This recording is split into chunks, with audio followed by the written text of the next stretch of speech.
Hey Raiders, welcome back to the channel, it's Jarrett Gaming. I've had a great weekend. We are here with the Secret Room series, Doomtail Hard, Eternal Dragon Rotation. Now we've got Secret Room 5, which is the Ogryn faction room, and then we're on to floor 50 for the second stage of the Celestial Griffin. So let's get to it. Okay guys, Ogryn Tribe. Now you have a very good selection actually with Ogryn Tribe, with regards to attacking, damage, bombs, healing, blocking buffs, unkillables, AoE attacks, healings, leeches, counter attack. Assuming obviously you've got them. I mean, even Prundar, it pops up quite a bit if you've been going for voids. He's probably popped up a few times. The only thing Ogryn Tribes are lacking is revives, and the only guy that really does single target revives is Gear Grinder, who is a rare void champion. As you can see on his A3, revives the dead ally with 50% HP and 50% turn meter. He does have a little bit of sort of healing and bits and bobs, but again, the problem is being a rare. His stats are kind of above average. I mean, he's not the slowest. He's just a little bit squishy, so it's hard to. I think I've sort of decked him out in possibly Immortal or Regen or something like that, and I think I've nicked his boots, but even then, he's hard. You do his high HP just to make him so that no one targets him, that sort of stuff. But even then, it's very difficult to keep him alive. So the only other person that does any other revive work is Ugo, but there's conditions, which is she has to be the last one alive, and then she revives everyone. And sometimes that's difficult to do, especially if you're running an auto, because she likes to use this heal reduction just willy-nilly. Really, it's a shame that they couldn't have made this like another passive, really, where if all allies are dead and she survives the round, it would revive people on a cooldown, rather than having this second one. It definitely make it a bit more viable. I think if there was any chance of an update or a tweak to Ugo, then I think that'd be great. But I don't know whether or not that would make it a bit more OP. But I think I just find it very, very hard to get this working unless you're really mangling the whole run, or you switch. Sometimes what I do in auto, I'll disable the A3, and if I see the team possibly struggling, or like if I'm running in Hydra, if I see the team struggling or if they're all getting whacked and dying, I'll then switch off auto, go manual, just try and keep her alive until the rest of the team are dead. Then you can actually use this, but apart from that, it's very difficult. So with Ogryns, because there's no revives, you need to really get them very tanky, or lots of heals and leeches, that sort of stuff. So now the team I have selected for Secret Room 5 is this one. I mean, it could even work with him and Biggin, but we see how it goes. Let's say I'm just trying to get these runs going so we survive and we can tank for them and just get through the game. Once you've got your 3 frags and you want to come back and fine tune these rooms, then go for it. Kit out your champions and just start going for it. Once you beat the Secret Room, you can replay it as many times as you want. I don't think it uses a key, so go for it. Anyway, we're going to start it off. I've waffled on for long enough. I'm going to leave it on auto.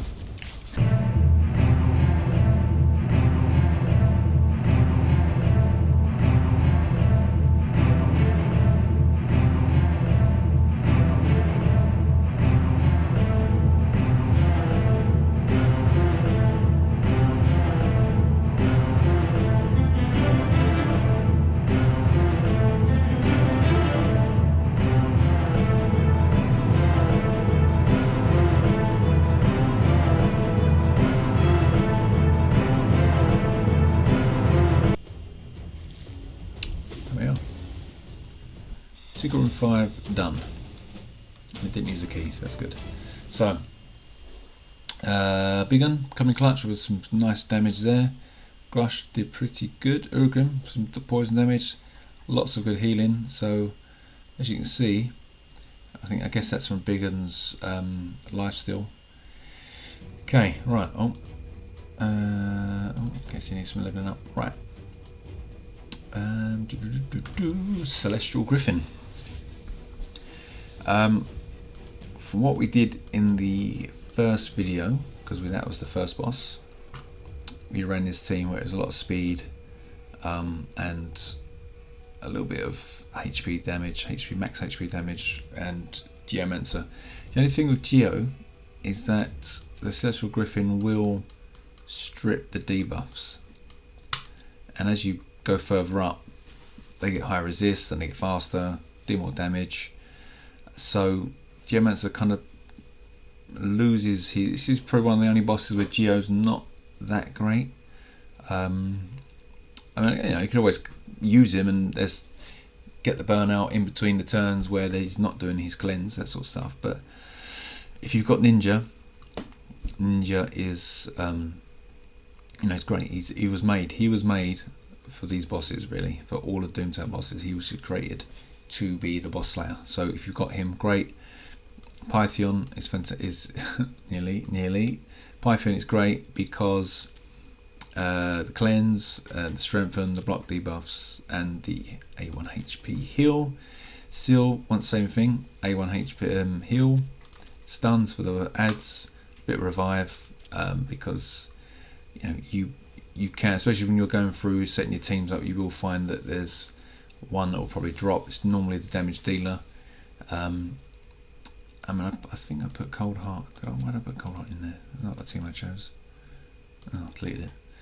That wasn't the team I chose, I don't think. Cold Heart. It could work, but the max HP doesn't really do too much damage. I think I had Allure in there because you can get some turn meter manipulation on this boss. It's halved, so it doesn't work as well, for example, if you was doing Dark Fae, but it's still, unless Dark Phase is halved, I'm not sure, I need to read that, but it said on here ultimate reduction effects are decreased by 50% against the boss. Now, sorry, if that is the same for Fae, then I will check that out, but for now that should work. I mean, yeah, damage mitigation, revives, cleanse, healing, stuns for the adds, big damage on the boss, a little bit of crowd control for the adds. You probably don't need Vogoth really, but you can tank and heal, so that's kind of good. And then Allure will work very well just with some turn meter. If I was going to set it up as a keeper team, I think I have used, yes I did, actually no, I had Turvold, didn't I? Yeah, well, let me go with this team first and see what happens. So that, and then Ninja and Allure. Yeah, so I was running a few different combinations. Turvold was a guaranteed champ when Ultimate Death Knight came out, I believe, so you may well have access to him. He works very well with his big hits. The only thing is, again, I wasn't getting too much damage out of him. I just threw some gear on him just to get him crit capped with some high crit damage. He wasn't booked out. He wasn't in Savage or Cruel, so he probably wasn't hitting as high as he could, but he still did some good work. So anyway, let's give this one a shot.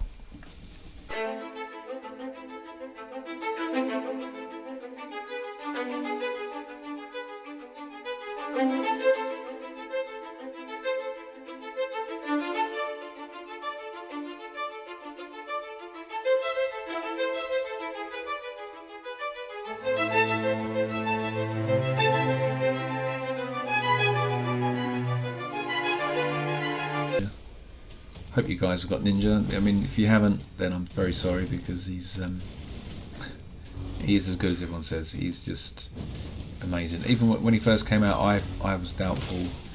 I was thinking, oh, this guy's skill set looks so bizarre. It's just so mixed and mishmash all over the shop. He's got this big AoE this and a single hit that and triple hit burns. What's this about? But when we all started seeing the damage that was coming out of the A3, It was incredible. Sorry, whichever one was the triple hit burn, it was incredible. Like that one there.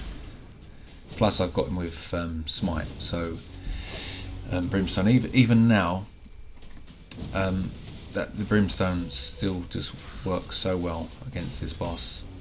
And I found that it wasn't cleansed off when he does his so when he does his move in a sec, brimstone stuck in his up top. Yeah, see look, he doesn't cleanse, he doesn't transfer the brimstone off, which is a bit weird. I thought once it wasn't protected then he'd be able to remove it, so unless there's some mechanic there, not sure, but yeah, it's still a very, very viable blessing to use. There we go, he's gone. This team, is it free to play, kind of mid-game, early, low spender friendly? Yeah, kind of. I think so. Again, you should have done this guy. Ninja, hopefully you've got. Seal was a freebie. These two, again, you'll get if you've been opening shards, bits and bobs. Next up will be Secret Room 6, which will be Epic Voids. You know, it's if you've got the good champions, it's a piece of cake, i.e. Seer. If you're voids, if you're low spender, free to play, not have very many void shards to pop, you might struggle in this one. But yeah, we'll see. Let me know in the comments, guys. Let me know in the comments what sort of void champs you've got, epic void champs, and we'll see what we can put together in the next couple of days, if you like. Maybe I might get that pass. Let me know in the comments what epic void champs you've got, what you want to try and pull together. It's not a terribly difficult room. Sky touched and that sort of thing. You've got a lot of these sort of revive on death champs, but it's either a case of just waiting one more turn or blocking the buffs. So as you can see, Umbral will block buffs and also provoke, so you can stop them even doing it. So if you've got an Umbral, you can get through that sort of stuff anyway. Sylar, I believe she does decrease speed, so it can help you out there.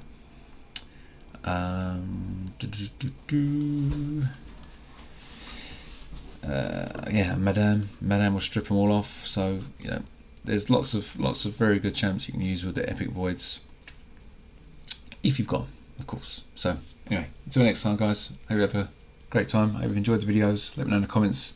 Please like and subscribe, and I'll see you in the next one.